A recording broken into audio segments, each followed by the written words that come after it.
Welcome to Resistance Live. Since 2017, Resistance Live has been the go-to home for political and legal news and analysis through a decidedly progressive activist lens.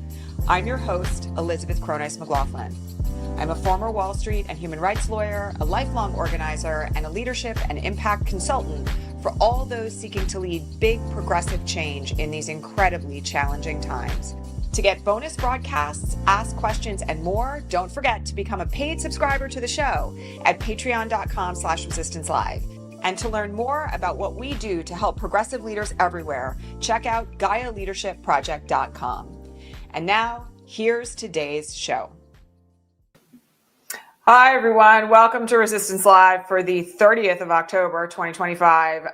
Every day, another Rubicon crossed.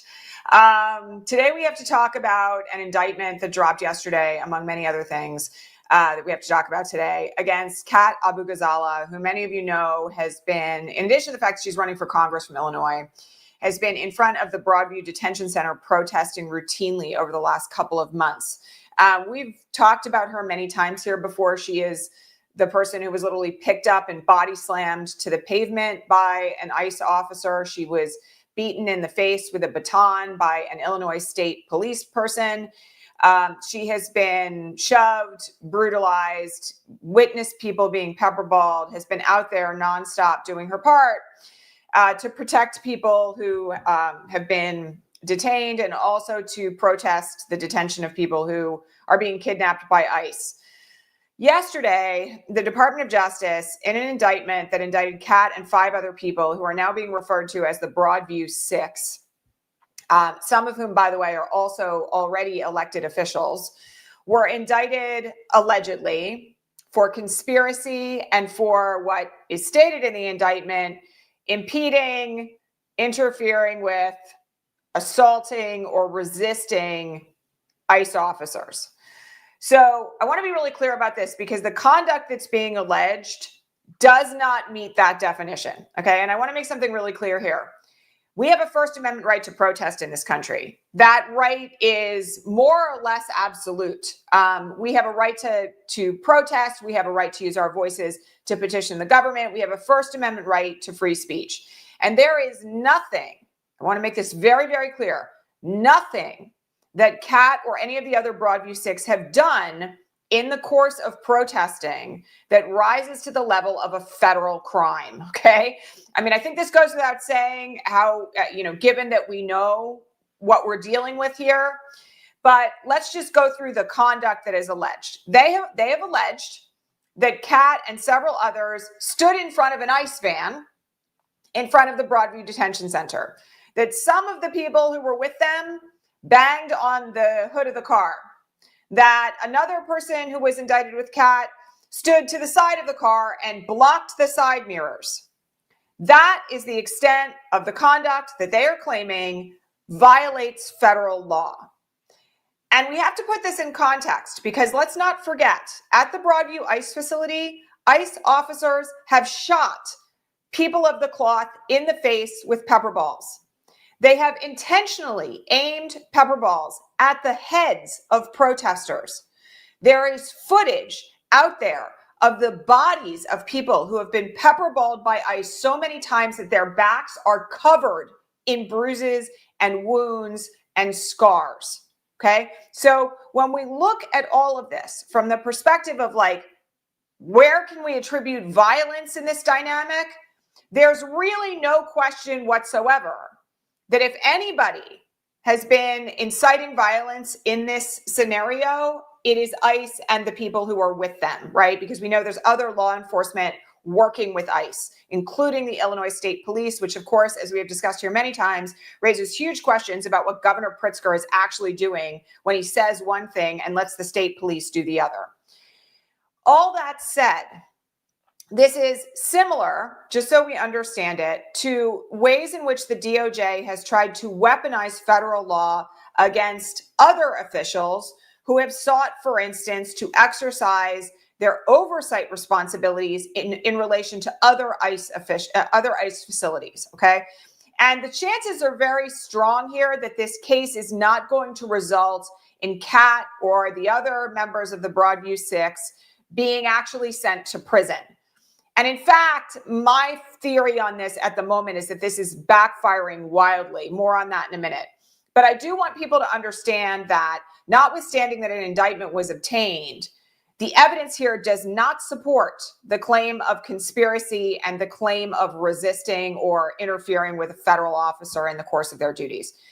By the way, I will just point out, protesters all over the country have blocked ICE vehicles going in and out of ICE detention facilities. It happened right up the road here at the same detention facility where Ross Baraka was arrested and first charged, where LaMonica McIver was charged on a trumped-up charge that she had engaged in the same conduct during the course of Ross Baraka getting arrested. Clearly false. Again, we've had multiple instances of protesters putting their bodies on the line. That, by the way, is a protected First Amendment right. So when we look at this through the lens of where we are, yes, it is absolutely an acceleration to choose to prosecute a person running for Congress, who, by the way, has a huge platform, was a progressive commentator before this, is in a relationship with the guy who owns The Onion. Both of them have enormous platforms and have been speaking out nonstop against what ICE is doing, okay?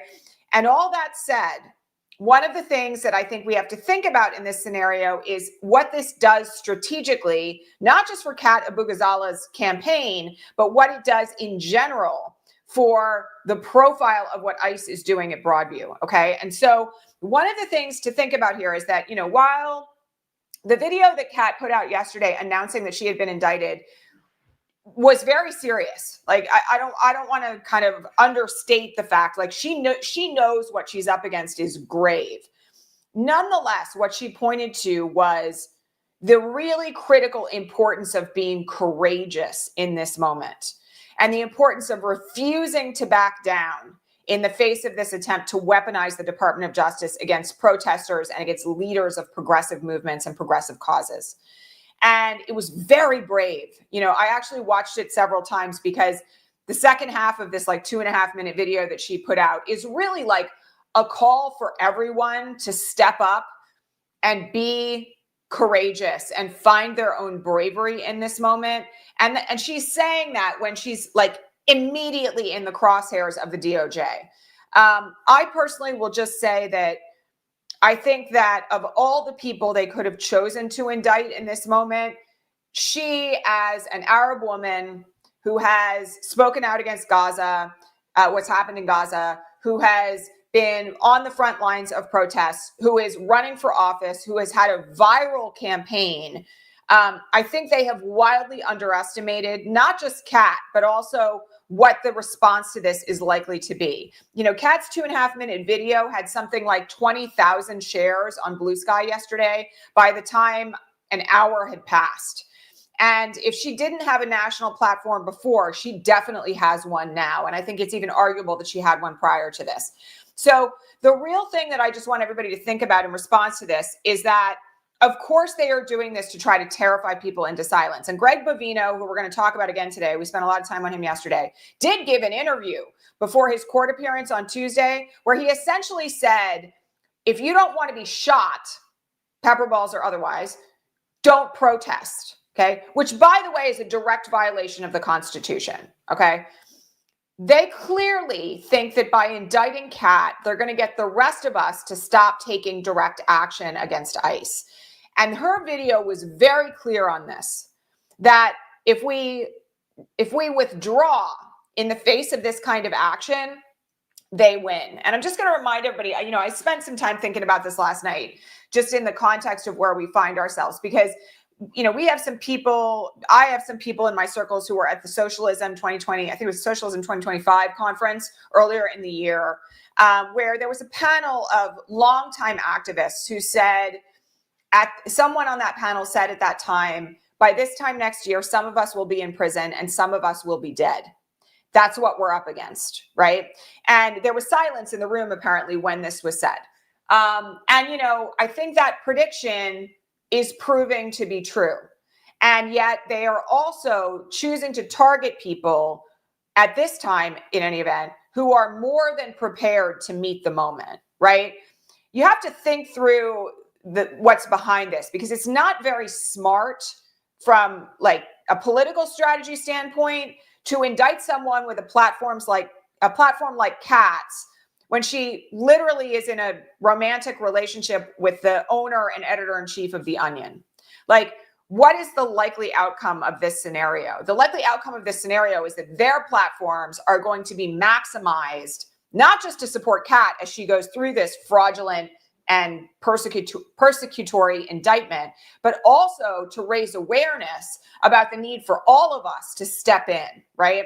So I don't want anybody to walk away from this terrified into silence. I do think it's an acceleration, but there's a new acceleration every day. And at the bare minimum, we know that Kat has the capacity to fight back. She's already fundraising for legal expenses. She's not going to stop showing up at Broadview as a result of this. And I think we've all got to really get behind her, support her. Every Democrat should be behind her, whether they lean as far left as she does or not. Because, if they come for one candidate, they're going to eventually start coming for more and coming for electeds, which they've already done. Obviously, it is not lost on me that the first, elected they indicted is a Black woman who happens to be my representative, LaMonica McIver. We really need to focus very directly on the fact that once they started arresting anyone for exercising their oversight duties or their constitutional rights, that was going to accelerate and devolve. And so everybody should get behind Kat. And by the way, get behind the other electeds in the Broadview 6, because there were, I believe it was a state senator, and then there was a city official who was also included in the people named in the indictment. So they are doing this on purpose. And let me just remind you of one other thing. They're doing it because what's happened at Broadview has raised incredible awareness about the violence against protesters, and they're scared, right?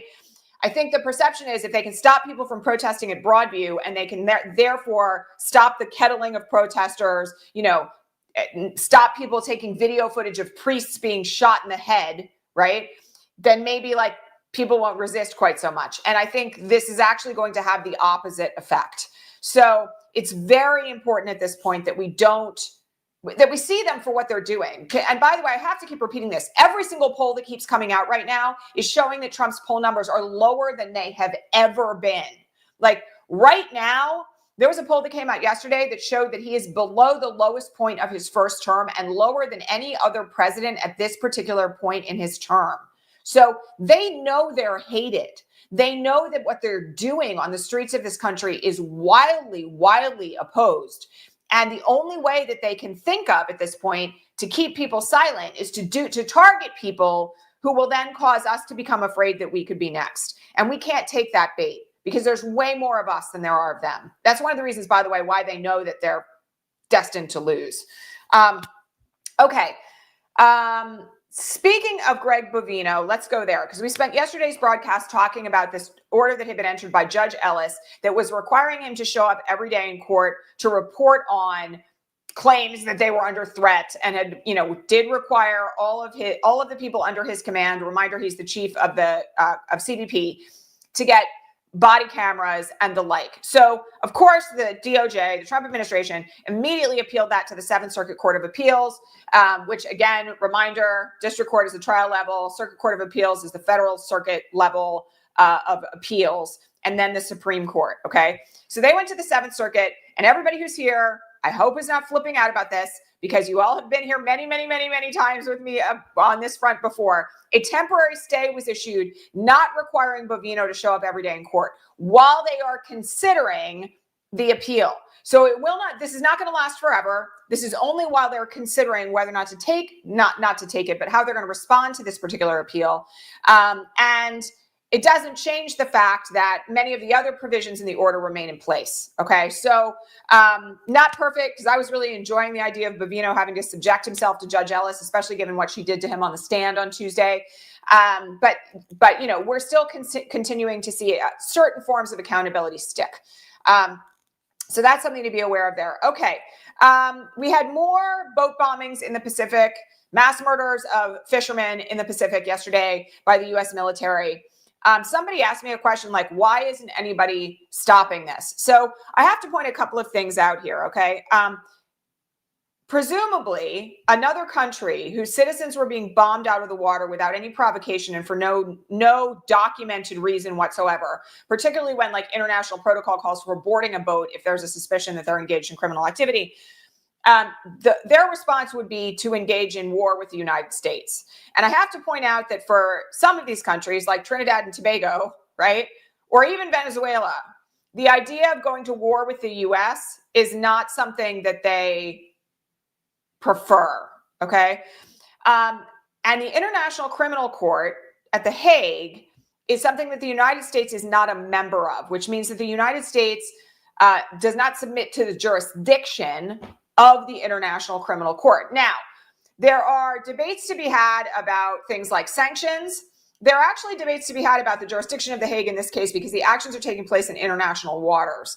But unless and until other countries issue sanctions against officials in the United States, or a prosecutor in The Hague decides to pursue a claim against the United States for, like crimes against humanity, there's not much that can particularly be done about it. And that, by the way, is one reason why they continue doing it, because they want, as we've discussed many, many times here now, for people to believe that they can kill anybody at any time, anywhere, for any reason with no accountability.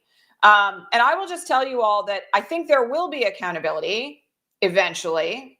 I think the question is when and how it comes. And as somebody who kind of used to do human rights cases, I can tell you that sometimes it takes a long time for people to be brought to justice for crimes against humanity and war crimes, but it does happen.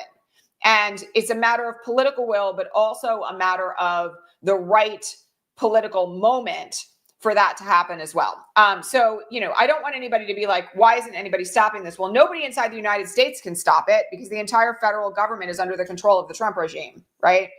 And foreign countries, I don't think want to risk the possibility, let alone when Trump is like musing late night on Truth Social about testing nuclear weapons like he did last night, to kind of like, take a more aggressive timeline, right? In terms of accountability. So that's not great news. I continue to point out, as do many others, that, this is murder.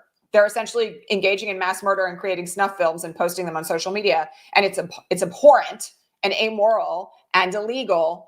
And we will have to wait and see what happens from the standpoint of the international community being willing to hold the regime accountable.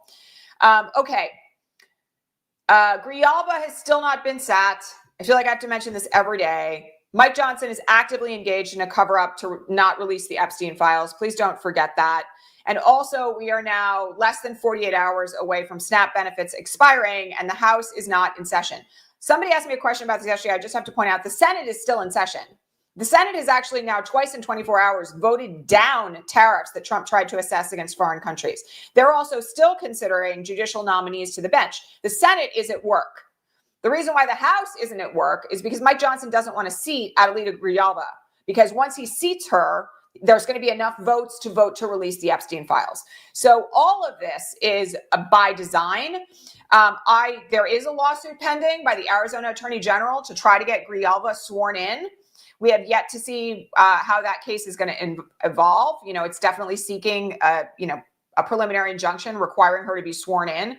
All that said, the means by which we put pressure on all of this is by calling Mike Johnson's office and by calling your own representative and asking them what they intend to do about this. You could also call and ask them what they intend to do about the fact that, SNAP benefits are expiring and the Trump administration is sitting on a pile of money, billions of dollars that have been set aside for exactly this circumstance when the government is shut down and SNAP benefits run low, and they are refusing to release it. They are making a conscious decision, by the way, to starve the poorest Americans. I'm going to remind everybody that most of the people on SNAP are children, elderly, and disabled people. So please keep in mind that your voice does matter. You should make your phone calls. Please do that. And also, the more pressure that we can put on Mike Johnson to get Grijalba sworn in, the better. Okay. All right. I have to talk about this incident that happened yesterday in the Salt Lake City airport. Some of you may have seen the video of it. And, I debated talking about this because I know we're all subjected nonstop these days to so much trauma. And there's so much going on in Chicago. There was a raid in Durango, Colorado yesterday, where a 12-year-old girl and a 15-year-old boy were abducted. The girl has vanished. Her mother hasn't seen her since. The 15-year-old was apparently beaten in custody. The father has been disappeared. The mother is giving interviews. I posted just a few minutes ago an interview on this on my Blue Sky. So, obviously we're seeing videos every day of U.S. citizens and non-U.S. citizens being abducted by ICE.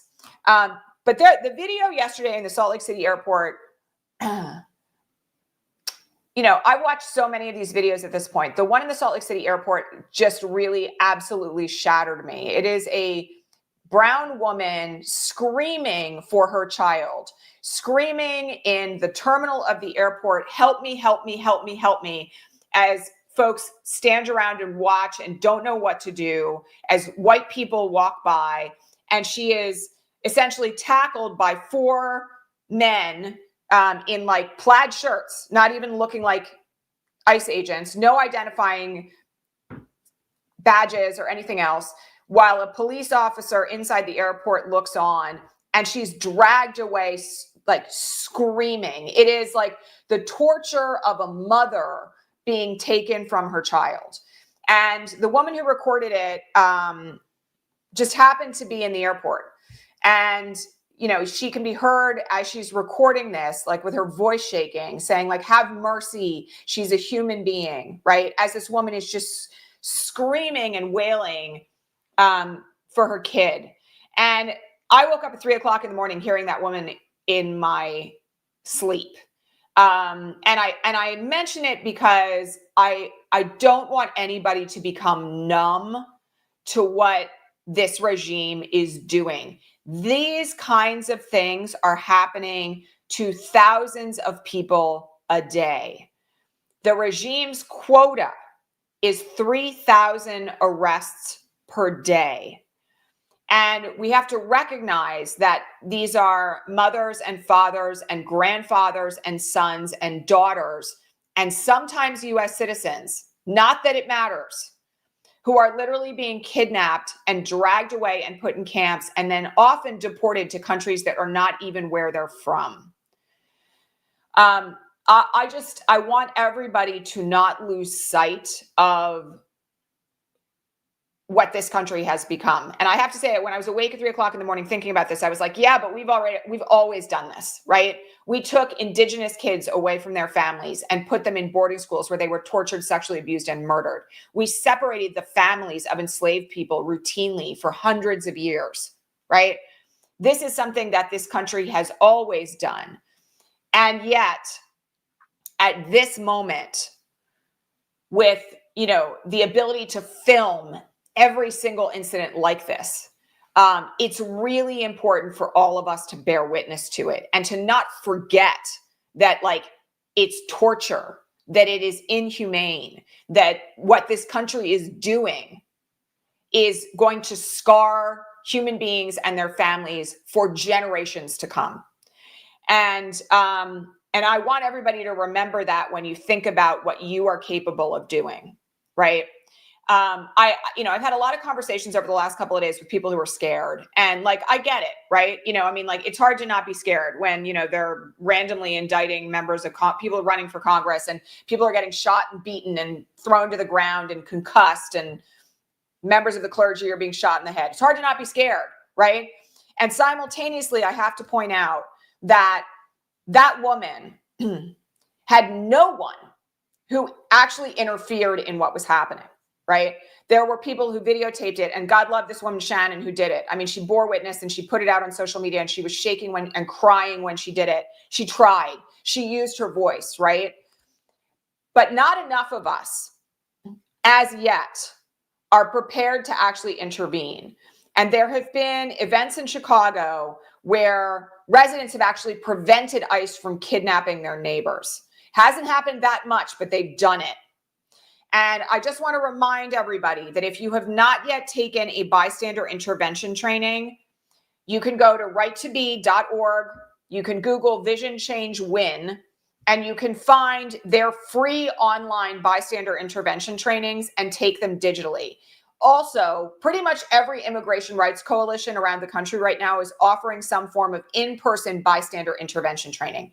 I believe that we have reached the point where basically every American who gives a shit about what's going on should be taking a bystander intervention training, because this kind of thing will come to you if you have not yet seen it. I unfortunately have seen people being abducted off the side of a highway here where I live. That happened months ago. So it's really critical at this point that we all understand that we are all going to be that woman Shannon at some point. And we all need to be prepared to respond in a way that tries to save people from this kind of action, and to do it in ways that are effective and that also don't put the person being detained at further risk. So there's a lot to say about that. Lots of people better than I who train people in bystander intervention have a lot to say about it. But I really want to encourage people to get trained if you have not yet been trained, because you can't watch that video and not think about all sorts of things, not think about Nazi Germany, not think about, what this country has done before, and not consider who you would be if you were standing in that airport across from that woman screaming like her life depended on it for help. So I just very much want to encourage everybody to get trained. And also, just another plea, I know I've done this week, but please check on your immigrant neighbors. Check on the people you know who were not born here. The other thing I'll just say here is with SNAP benefits running out, we already have a situation in this country where a lot of immigrant families are afraid to leave the house to go grocery shopping. Please make sure that you are stepping up in whatever way that you can. And it doesn't have to be big, right? You know somebody in your own community who's undocumented or maybe on a work visa or not on permanent status. Ask them if they need anything, right? Like give people keys to your house if you think they're going to be afraid and they need a place to stay, right? There's all sorts of ways in which you can show up and be of service in this moment that do not have to be like in the streets kind of action, right? We all have an obligation to each other as human beings to take care of one another. And what fascism wants, what this regime wants, is for us to be too terrified to recognize one another's basic humanity and to step in to fill the void, right? We have to fight like daily against our own fear so that we can continue showing up. And it's just really critical, because the other thing, I hate to say this, but it's going to get worse. Like, it's going to get a lot worse before it gets better. And, the question we all have to ask ourselves right now is like, what are we going to do when we're standing next to a screaming mother in an airport who doesn't know where they've taken her child and who is being dragged away by, 4 enormous white men in plain clothes? What are you going to do? So critical to just get prepared at this point. I don't know what else to say about it. I don't think those women's screams will ever leave me. Like I was laying awake in bed thinking, I don't think there's ever going to be a moment for the rest of my life that I'm not going to hear that woman's voice, and nobody knows who she is. It's brutal. All right. Speaking of taking action, please remember to vote. If you live in a state where there is an election right now, Pennsylvania, Virginia, New Jersey, California, Prop 50, please make sure you are voting. Pennsylvania needs to retain a majority on the Supreme Court, or the election results next year will be in jeopardy. We need to make sure that we elect governors who are Democratic in New Jersey and Virginia. And there's lots of other places that are having local and state elections right now. Please make sure you vote, okay? And please make sure you get your neighbors out to vote. This, by the way, is also true in New York City, where Cuomo has been on an incredibly Islamophobic, racist campaign for the last 24 to 48 hours about Mamdani. Unbelievable garbage shit coming out of that man's mouth. And unfortunately, that seems to be having an impact on some of the polling as people go to the polls. He's been doing this crazy like 9/11 reference shit. I just point out Mamdani was 9 years old on 9/11. And it's obscene and disgusting. And so it's really important that if you live in a place where there is an election right now, you don't just vote, but you also make sure all your neighbors vote. Like, get your elderly neighbors to the polls. Make sure that you are talking to everybody you know who's registered about the importance of voting in this election. Because as I said yesterday, I worry about complacency, but I'm also worried about, the final ramp up at the hands of Cuomo and some other, unfortunately, centrist Democrats, as well as Trumpists, who are really throwing everything they can think of at the wall to try to stop Mamdani from being elected. And we need him to be elected because it's a watershed election for the country. Also, I will just point out that he is supported by something like 68% of people under the age of 50. People over the age of 50, come on, my fellow New Yorkers in this demographic, are only supporting Mamdani by around 37%.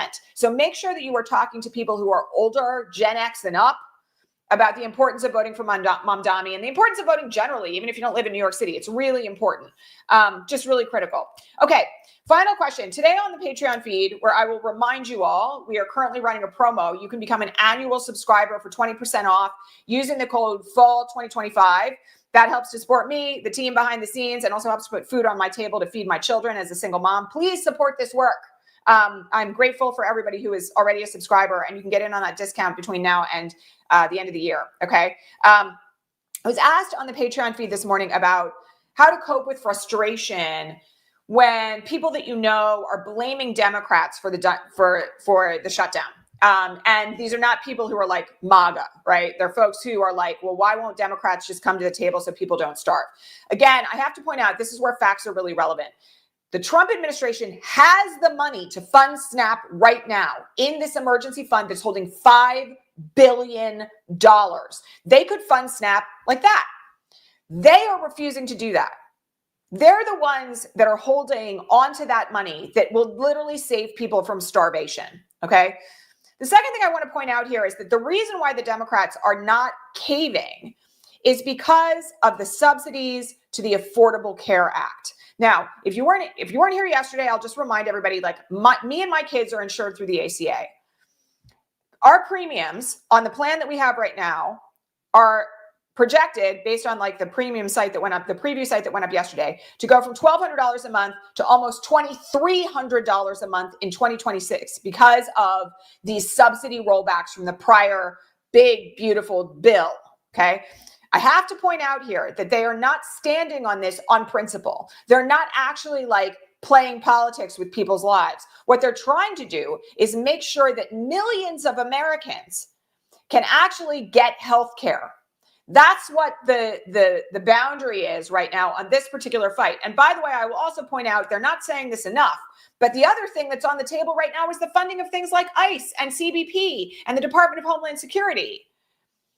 And, Republicans could end this in a minute, and they're the ones who are refusing to do that. So one of the things that I just want people to be really thoughtful about is like when you start to get frustrated with your neighbors who are like, why won't Democrats just come to the table and end this? You need to explain to them why they're not doing it, right? And you need to explain it gently. I get the frustration. I get that people get their news from weird sources. Like I've talked about this so much this week. I had another revelation about that last night, by the way, which I'll just mention before we go. But, nonetheless, gently, compassionately explain to your friends and neighbors what's going on. And if you're frustrated, then go home and scream in a pillow. But don't take it out on your neighbor who may be getting disinformation, who may be falling prey to talking points that they're seeing online.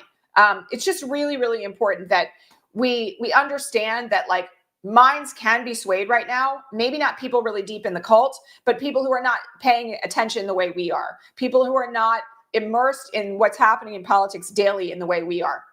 So I would say like ground yourself and then talk to them like, that's really interesting. Where are you getting that information? Can I share with you something that I learned?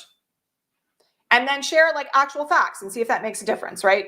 If it doesn't, you might be dealing with somebody of a different stripe than you previously thought. Okay, just to make the point that I was going to make, I spent some time earlier this week talking about the importance of really getting your news from reliable sources and being really thoughtful, particularly right now about what you're clicking on YouTube and elsewhere. All right. Because there's a lot of people out there right now who are simply trying to like jack our central nervous systems for profit, even on our side of the fence. And sometimes especially on our side of the fence. And they're doing it in a way that actually causes addiction to dopamine cycles and that is feeding our brains with chemicals that make us feel like, oh, Trump's about to get got. Ooh, here's a big gotcha on Melania, like that kind of stuff, when they're actually reporting false information or information that is incorrect, or they're simply reporting on things that are totally irrelevant, right? Really critical to choose effectively. And so my big revelation last night when I was thinking about this, because it's been bothering me, like it's been really bothering me from the standpoint of like how much I care about informing the audience here about the way the law works, about truth and facts and political strategy and activism, and making sure that people are actually empowered with tools to take action that actually makes a difference, right? That's like everything that I'm about. And I get really infuriated by these like videos, most of which are made by white men, that are designed to do nothing but either terrify people or give them false hope. False hope meaning like, ooh, here's a revelation of somebody's crimes, when like they're actually reporting on something that isn't criminal, or they're saying somebody's going to get caught in a litigation that they're not going to get caught in, right? That kind of stuff just drives me nuts. And here's what it came down to when I was thinking about it in the middle of the night, because I'm doing my own self-regulation in real time with all of this also. There's always been a difference in media between tabloid journalism and real journalism, right? Like you think about it as the National Enquirer versus like the old school form of 60 Minutes, or like Washington Week in Review, or PBS NewsHour, before all of these things got kind of like unraveled. And they were unraveled intentionally, by the way, by the Trump regime. That's a conversation for another day. But it's really important to think through, like, do you want to get your news from the equivalent of a tabloid at the checkout counter in the supermarket? Or do you want to get your news from people who are like very informed, really committed to deep analysis, and here to educate and empower people so that they can make good decisions about how to respond, right? And these two things, like I'm sharing this with you not because, I mean, I am invested in it because it really pisses me off watching people get rich off of exploiting people, right? It really bothers me. Like it drives me nuts for a number of reasons. But it makes me really mad to see people profiting off of falsehood, right? Profiting and exploiting people's central nervous system for money. It makes me just absolutely mental because it's so amoral. And at the same time, the reason why I'm sharing this is because I want you all, when you come across a thumbnail, or you come across a post, or you come across an Instagram reel, to really ask yourself, like, is the analysis and the information I'm getting from this educational? Does it do something other than like repeat an article? Like, is it anything other than like reading another article out loud online and somebody saying a couple of things about it, right? Is it something that actually teaches me something about the way politics or the law or a particular news story works and impacts me and the people I care about? Is it actually giving me tools to figure out how to respond, right? Because it's not, I think we all would know if we were standing in line at a supermarket and the National Enquirer was screaming about Hillary Clinton being an alien, that was something that we wouldn't want to pick up, right? Tabloid journalism in this era is much harder in some ways to suss because of the way in which clickbait and thumbnails and headlines have been weaponized to grab people's attention and get them addicted to that high of like breaking news, right? And I really want this audience, and I think this is the way that many of you tilt, or you wouldn't be here. But I want you to be committed to going deep, right? To be committed to learning about the issues, right? To not just consuming news as entertainment, but actually thinking through, what does this actually mean for the country? Is this actually meaningful now? How does this impact communities and people that I care about? And what can I do about it, right? Those are all really critical questions, because the fluffy, irrelevant, dopamine, clickbait on one side is actually doing an enormous amount of damage to our capacity to survive this, and not just survive it, but actually get through it in a way where we are part of the solution. Okay. So I say that because it really matters to me that people are empowered to talk to their neighbors and their friends about facts, and about strategy, that people are empowered to take action where they live that actually moves things in the right direction. And so I just really want to encourage all of you to be, I know I say this a lot, but it really matters right now. Be very thoughtful about who you're watching and where you're getting your news from. And clickbait and headlines and screaming yellow headlines and with like 5 exclamation points. I try to only ever use one. We're all subject to the YouTube algorithm, but nonetheless, like there are indicators now of things that like are legitimate and aren't. And make sure that you're listening to people who are actually educated about what they're talking about.